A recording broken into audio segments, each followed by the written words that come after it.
La evolución, en cualquiera de que sea la especie de la que estemos hablando, siempre se toma su tiempo para hacer determinados ajustes de entre ciertas cosas que utilizamos más o ciertas cosas que utilizamos menos. En el particular caso de los humanos, en los órganos, hemos visto que un ser humano puede vivir quizá con la mitad de sus órganos que tiene desde que nace, y que incluso son capaces de llevar una vida relativamente normal sin la presencia de algunos de ellos. ¿Y cuáles son esos órganos en los que el día de hoy podríamos prescindir de ellos, o en algunos otros podríamos vivir bastante bien si solamente tuviéramos uno de ellos y no un par como lo tenemos? Bueno, en esta semana y en el podcast vamos a descubrirlo absolutamente todo. En menos de 3 o 4 canciones, corridos bien buchones, nos vamos a enterar de estas interesantes investigaciones que se han hecho. Entonces, vamos para allá.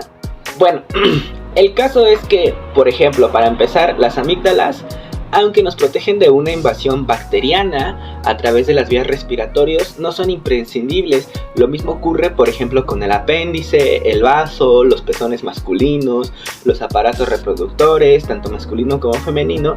Hay muchísimo más que les son realmente prescindibles para llevar la vida. El primero de todos, algo que generalmente se puede vivir sin él, es el riñón. Como se sabe, nosotros los humanos tenemos 2 riñones. Lo que es bastante curioso es que solamente necesitamos uno para sobrevivir.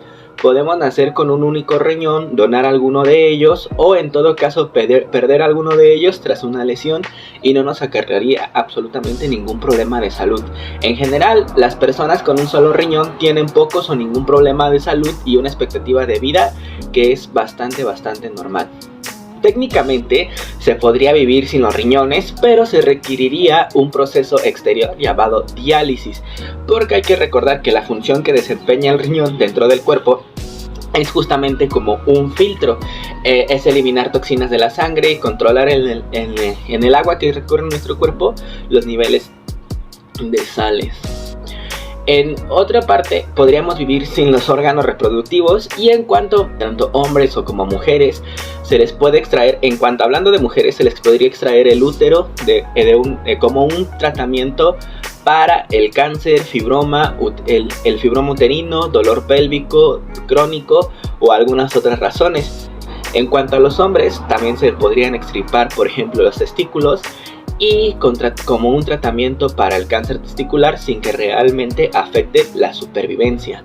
Y es que estos tratamientos se suelen justamente los pacientes en donde estas zonas, por ejemplo el útero o los testículos, son susceptibles a tener cáncer, o incluso se puede notar la presencia de algunos quistes que pueden ser cancerígenos. Entonces tenemos la vesícula biliar.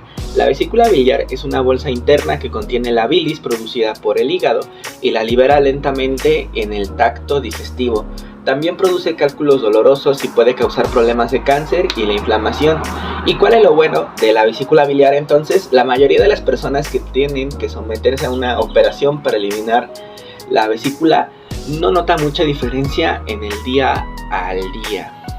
También tenemos muchos otros que podríamos considerar nosotros como vestigios de la evolución. Por ejemplo, dentro de nuestras orejas tenemos algo llamado el tubérculo de Darwin. Es un punto o un tubérculo, es un pequeño pliegue de la piel que tenemos todo mundo detrás de las orejas, y ese justamente engrosamiento que presentan muchas personas, algunas otras ya no tiene un origen realmente muy claro. Lo que se puede llegar a pensar es que en el pasado se utilizaban justamente esos pequeños pliegues o esos pequeños músculos detrás de las orejas para que pudiéramos mover las orejas en distintas direcciones, los humanos, y así poder tener una mejor audición. Algo así como lo que hacen los gatos, que mueven sus orejas de acuerdo a dónde están percibiendo el sonido y así lo perciben mejor. El hecho es que los humanos, conforme nos volvimos una raza sedentaria, pues ya no fue necesario que tuviéramos o siguiéramos desarrollando más ese músculo, y pues se fue perdiendo. En el otro caso también que podríamos considerar un vestigio de la evolución, también es el vello corporal. Bueno, lógicamente el vello que tenemos sobre nuestra cabeza, sobre nuestra cara y en otras zonas de nuestro cuerpo sí nos ayudan a regular y a mantener cierta cantidad de calor dentro de ese cuerpo. pero lo que sí nos resulta ya no tan necesario es una excesiva cantidad de vello corporal. En el antepasado era también claro que se necesitaba para mantener la temperatura del cuerpo regulada o en ciertas zonas, pero mientras se han ido evolucionando, usamos ropa, usamos cobijas, etcétera, etcétera, pues ya no es realmente tan necesario esas cantidades de vellos corporales. En otros casos de músculos o de órganos que podríamos considerar vestigios de la evolución, son justamente también las dolorosísimas muelas de juicio, que suelen ser bastante dolorosas de eliminar. Y bueno, se suelen eliminar justamente para que no desalineen la mordedura o la línea de los dientes. Se llegaban a utilizar cuando se tenía una dieta mucho más rica en carnes que no tenían el mismo proceso de cocción como las que consumimos hoy en día, y pues sí necesitábamos moler mucho más nuestros alimentos.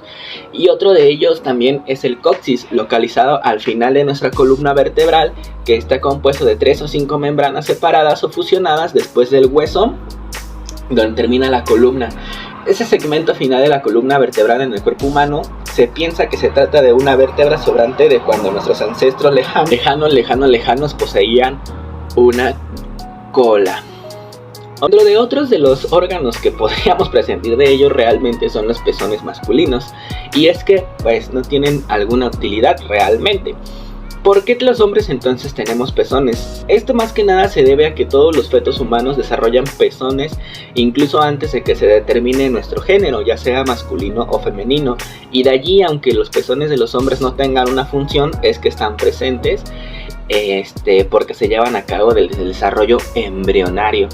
Una cosa cuando se desarrollan los bebés que es bastante interesante es justamente de que primero se lleva a cabo el desarrollo general del bebé, o es lo primero que se empieza a llevar a cabo, y ya tiempo después es cuando se forman los gametos masculinos o femeninos, es decir, lo que va a determinar que seamos hombres o mujeres genéticamente hablando. Pero cuando llega a ese punto ya se encontraban hechos entonces, por decirlo de esta forma, los pezones. Entonces pues ya nos quedamos con ellos, independientemente de que sí tengan una función como pues lo es para las mujeres, o que no tengan absolutamente ninguna función como lo es para los hombres. El apéndice. A pesar de que el apéndice se encuentra en la parte inferior del abdomen, donde se inicia el intestino grueso, no juega realmente ningún papel clave para la digestión.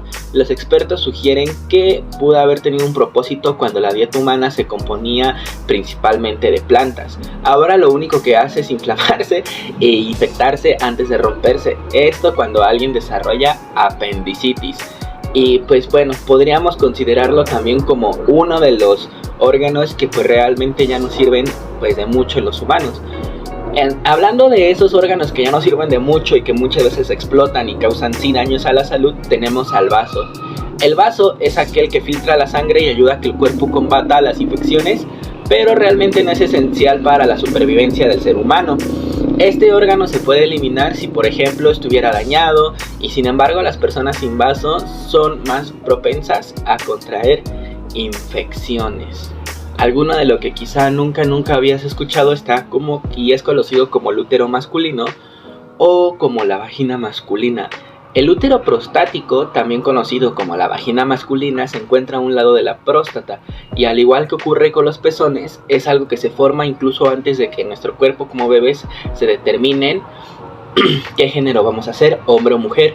Forma parte de la evolución del proceso embrionario, y en los hombres no tiene absolutamente ninguna función. Es un conducto que no lleva absolutamente ninguna estructura, y es únicamente consecuencia, como lo hemos mencionado ya, de que los órganos de lo que define nuestro sexo se defina después de que el proceso de embrionario de creación del bebé ya haya comenzado.